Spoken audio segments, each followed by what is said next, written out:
Сейчас такая ситуация, что очень многие родители, занимаясь, выживанием, они стараются, заработать деньги, а дети остаются без присмотра.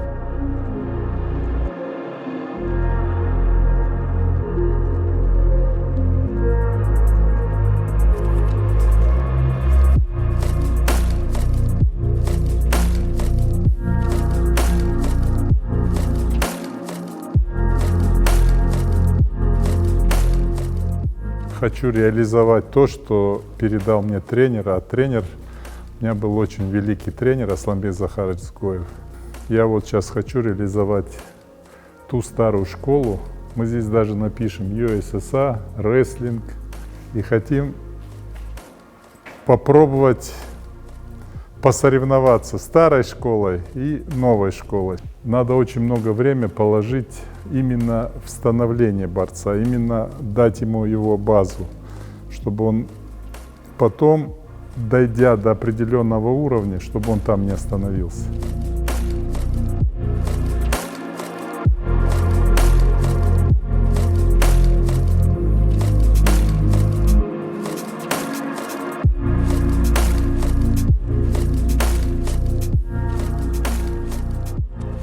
Мне даже редко какие схватки доставляют удовольствие, потому что вот у меня друзья иранцы, они говорят, чангал нету. Я говорю, а что такое чангал? Это, говорят, обвив. Вот обвив сейчас уже никто не делает. И очень много приемов, которые раньше делали, сейчас вот все идет на результат. Вытолкнул, получил результат.